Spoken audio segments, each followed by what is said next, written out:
We already started constructing a duplex for us to live together. I've even included the kitchen of my dreams, my mother-in-law says in a tone that's almost dreamy. I've quit my job. I'm planning to start a business with the inheritance that Ashley has received, my husband announces, looking oddly pleased. Wait a minute. I've told you I haven't received any inheritance yet, right? You've quit your job and you're building a duplex. What's happening? Don't lie. It's clear you've inherited, I interject. How about we take a trip before the house gets built? How about Hawaii? My father-in-law chimes in, adding to the growing confusion with my husband and my mother-in-law. What on earth are these people thinking? They want to use the precious inheritance I received from my mother and spend it on whatever they please. Even though I was filled with rage, I didn't know what to do. The story goes back a few months ago. My name is Ashley. I'm 38 years old and work as a high school teacher. I married David, an office worker who is 2 years older than me, 12 years ago. Soon after we got married, our only daughter Julie was born, and since then, my days have been filled with work and child rearing. Today is the day I'm visiting my hospitalized mother with my daughter. Oh, Grandma, it's been a while, Julie exclaims as we enter the room. Well, Julie, welcome. My mother lies in her bed, lovingly stroking Julie's hair. Her hand is noticeably thinner, and her complexion looks poor. Next to my mother's bed stands a middle-aged man wearing glasses and a suit. As I nod towards him, he returns the nod and leaves the room. Mom, who is that man? Just an acquaintance, don't worry about it. More importantly, Ashley, are you still doing well? And David, is he well? My mother asks. Her eyes, a shade close to blue, sparkle softly as she smiles. He met my father, who ran an import-export business overseas, and came to the U.S. as his bride. Raising a child in a foreign country must have been hard, but my mother and father worked together to bring me up. One of the reasons I am able to work as a teacher today is because my mother taught me many things since I was small. I am deeply grateful to my parents who raised me with love in a wealthy family. After my father passed away a few years ago, my mother, now alone, fell ill and was hospitalized. She transferred the business to a relative, and now she spends her remaining days quietly in the hospital. I'm fine, Mom. Is there anything you need? Just having you and Julie come to see me is more than enough. After having such a conversation and spending a good amount of time talking with my mother, Julie and I headed home. Julie talks to my mother about things that happened at school and the books she has recently read. She's at that tricky age of 10, but our relationship is good. Even if I take away my parental bias, I think she is a bright and honest child who is growing up well. We're home. Oh, welcome back. How's my mother-in-law doing? David asks as he greets us. Mom is as usual. How about you? Your seminar, was it good? I heard some good stuff. Looking forward to the next one. Recently, my husband has been attending seminars on quitting his job and starting a side business. He must want more money, but the company he works for is not top tier. It's not bad, and with my salary, we are doing just fine. I find it distasteful when he is so greedy for money, which I suppose he gets from his parents. Ever since we got married, I've been put off by his parents' excessive stinginess and their habit of begging for small amounts of money whenever we see them. So I've been keeping my distance. They've never given Julie any Christmas gifts. Fortunately, my in-laws live far away, so we don't have to interact much, and my husband does well with household chores. So I guess it's okay. As long as I have my mother, my husband, Julie, and our modest but ordinary life, I'm content. Then one day I got a call from the hospital. My mother's condition had suddenly worsened, and she was in critical condition. When my family rushed to the hospital, my mother was barely breathing. Mom, Grandma, I exclaimed. Ashley, I always wanted you to be happy. Cherish Julie more than anything. I love you, were my mother's last words. My mother, who raised me with all her heart alongside my father, adored Julie from the bottom of her heart. My mother's face in the coffin was peaceful, and all I could do was cry. Julie was by my side, crying with me. A little while after my mother passed away, an envelope arrived at our house from a law firm. Ashley was perplexed as she opened the envelope from an unfamiliar sender. Inside was a document stating, "I have been entrusted with your mother's will, which leaves all of her inheritance to you, Ashley." Ashley and her mother had never discussed the subject of inheritance before, so she was taken aback. However, since the letter had indeed arrived, she decided to visit the law firm on her own. "Hello, I'm the attorney Ed." The man who appeared was the middle-aged gentleman with glasses who had been present when she visited her mother in the hospital. "You were in my mother's hospital room before," Ashley questioned. "Yes, we met in the hospital room. Actually, from that time, I was entrusted by your mother," the man said with a kind voice. Hearing his voice, Ashley found herself on the verge of tears, and then she was shocked beyond belief. $500 million, yes, Ashley. When your father passed away, you waived your right to the inheritance so your mother could receive it all. When you add that inheritance to your mother's personal assets, even after deducting taxes, this is the amount your mother has named you as the sole heir. My parents had indeed been wealthy, but I hadn't imagined that they had left such an inheritance. I had never asked my parents for money after getting married and avoided the topic of inheritance as it seemed unlucky. Feeling dizzy, I realized this must be an expression of love from my mother. With that thought, I left the procedures to Ed. "Your mother cared about you more than anything. She instructed me to assist you if necessary. Please feel free to discuss anything with me," Ed said kindly. "Thank you. I appreciate your help." Ashley bowed her head several times to Ed and left the room. Time passed, and it was around the time of her mother's 49th day memorial service. Her husband, David, began to frequently ask about her mother's inheritance. When they had married, her father was still running his business, so David was vaguely aware that they were wealthy. Each time she asked him to stop talking about it while she was still mourning, he would fall silent, only to subtly bring up the matter of money after some time. The worst were my in-laws. When they came to my mother's memorial service, my father-in-law said, "Ashley, if you are worried about the inheritance, we can help." Huh? Hey, we've had our fair share of disputes over inheritance.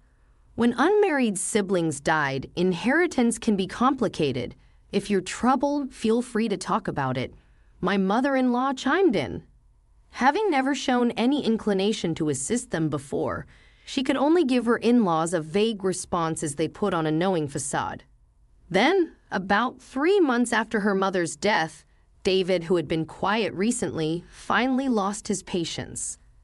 "Hey, have you received your mother's inheritance yet?" he asked. A bad feeling swept over her quickly. Ashley lied. "The procedures are complicated, so not yet." In reality, she had already completed the procedures and, upon Ed's advice, had deposited the passbook containing the inheritance in a safe deposit box. But it felt right to say that now. "But it's been 3 months since your mother passed away, right? Haven't you done the procedures yet?" "Yeah, so what?" "Well, never mind. I'm going to bed," David said, heading for the bedroom in high spirits. With the nagging unease in her chest, Ashley prepared for work the next day and then headed for bed. The next day, as Ashley and Julie were cleaning up after dinner, the doorbell rang. Julie hurried to the door, and when Ashley poked her head out from the kitchen, she saw her in-laws, who had dropped by unexpectedly, and David returning from work. "Why are my father-in-law and mother-in-law here?" Ashley wondered. "It's not a big deal, Julie.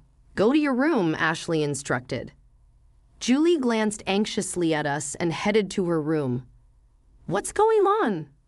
"Never mind that, Ashley.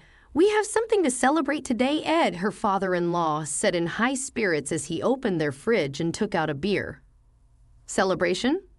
You inherited more than $300 million, didn't you? We've already started building a duplex house for us to live together. It even comes with a dreamlike modern kitchen," her mother-in-law said in a dreamy tone. "What?" What are you talking about, Ashley? Be happy. We've decided to build a duplex house. We used half of our savings and the money that Mom and Dad have put aside for the down payment. The loan is under my name, but you can pay it all at once with your inheritance, right? Give back to the two of them. I quit my job. I decided to start a business using that inheritance you received. David, her husband, looked somehow satisfied as he said these words. Wait a minute, what are you talking about? I told you I haven't received the inheritance yet, didn't I? And what does quitting your job and a duplex house mean? Ashley questioned. Don't lie, it's clear you've inherited. How about we go on a trip before the house is built? How about Hawaii? Amidst the escalating chaos, David and her mother-in-law were getting excited, agreeing with what it said. Then David said, laughing scornfully, You're stingy, Ashley. We've looked into it because you kept saying you hadn't received the inheritance. You can't renounce an inheritance if you don't process it within 3 months. Whether you lied or told the truth about not processing, you still have inherited, right?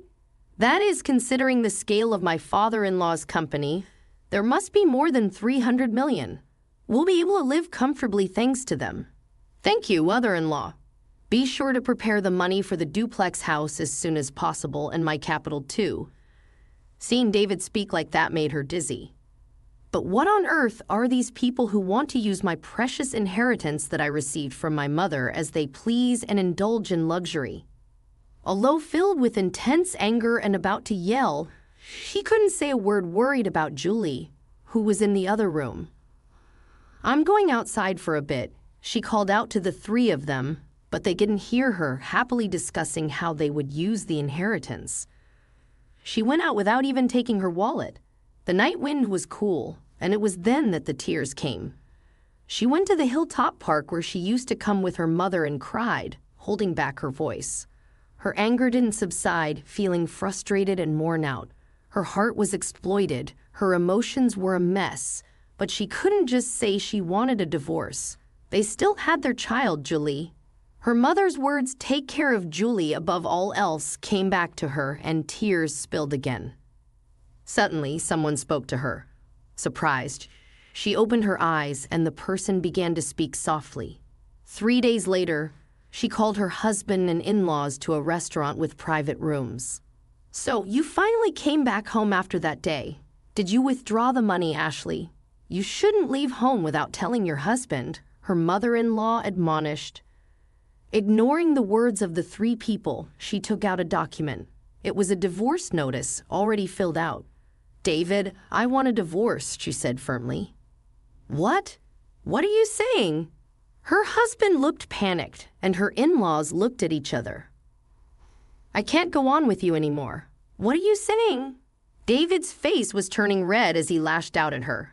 You're leaving us after receiving the inheritance. You changed because you got the money, you miser. Ashley snapped back. Ever since I inherited my mother's estate, you've been out of control. Quitting jobs to start a business, deciding to live with in-laws without even asking, taking out my savings to build a 2-family home, and then planning a trip to Hawaii. Who is the one who changed when the money came in? I can't possibly stay with such people. Wait, you can't just divorce me like that, David protested. That's right. Our savings after marriage are shared property. Half of the inheritance belongs to David. No matter what, her mother-in-law chimed in. That's correct. If it comes to that, we will take 300 million with us.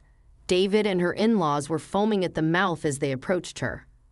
Just as she was about to respond, the door to the private room slid open. Dad, Grandpa, and Grandma should know better. The inheritance Mom received doesn't become shared property, right, Mr. Ed? There stood her daughter, Julie, and attorney Ed. Julie, and who are you?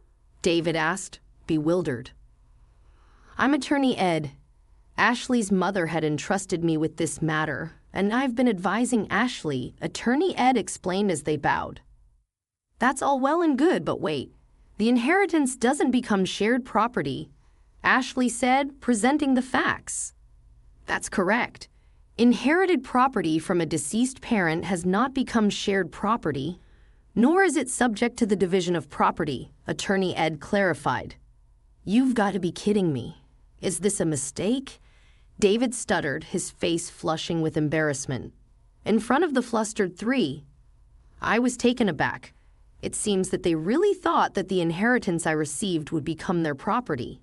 In that case, it's even more reason not to divorce. I'll claim it to you, no matter what. My husband, with bloodshot eyes, shouted out without any regard. Stop it already. That was July, she continued, her calm words cutting through the tension. Since Mom suggested divorce, no, since Mom inherited the estate, has Dad ever thought about Mom once? Grandpa and Grandma only ever talk about money. They never once mentioned me. I can't consider such people as family. David and my in-laws were taken aback. The day I was crying about my inheritance, Julie was the one who spoke up. Julie came running after me and she told me, Dad, Grandpa, and Grandma are too much, trying to take Grandma's legacy for themselves. Mom, I'm on your side. Let's fight this together. With those words, I made up my mind, contacted Ed, and arranged this meeting. Julie, it's not like that. Dad wants you to be happy, my husband pleaded. That's right, Julie dear, you'd be happier living with us, wouldn't you? Added my mother-in-law. That's right, a child shouldn't interfere, chimed in my father-in-law. Julie, with an exasperated look on her face, said, I'm going with Mom. I can't bear to be with you anymore. With that declaration, she looked away. Anyway, we've made up our minds. Julie and I will be leaving, I said calmly. Thega got angry. Hey, I've never cheated and you can't force a divorce. I'll hire a lawyer. We'll get that money one way or another. If that's the case, I will take care of it from here. Ed spoke quietly. The issue here is whether there are grave reasons for not continuing the marriage. Quitting his job, using the household savings without permission, deciding to live together, and Julie saying she can't bear it. There are various points we can argue. Moreover, your daughter recorded the sound of all of you begging for Ashley's inheritance. That should also serve as evidence. David slumped and my in-laws turned pale. After seeing that, Julie and I left the restaurant. A year later, thanks to Ed's efforts, my divorce with David was finalized. Julie and I moved into the house my mother had lived in, but there were several times when we received letters saying, I love you, come back, and David was seen loitering near Julie's school. So we asked Ed to apply for a restraining order. After that, it was quiet. According to the rumors, they actually did build a two-family home. My already retired in-laws had to work in a factory. And although David looked for work, he couldn't find any and is now doing manual labor. I heard from the neighbors that there were constant arguments in the new two-family house because of their troublesome fights. They became disliked by everyone in the neighborhood. Julie and I are still living peacefully, helping each other. A while ago, Julie said, I want to study abroad in the country where Grandma grew up. So we cut ties completely with my ex-husband. We made up our minds to move overseas. We used a bit of my mother's inheritance, but I'm sure she would be pleased. Now Julie seems to be enjoying school every day, and I've started working as a teacher there. I hope these peaceful days continue.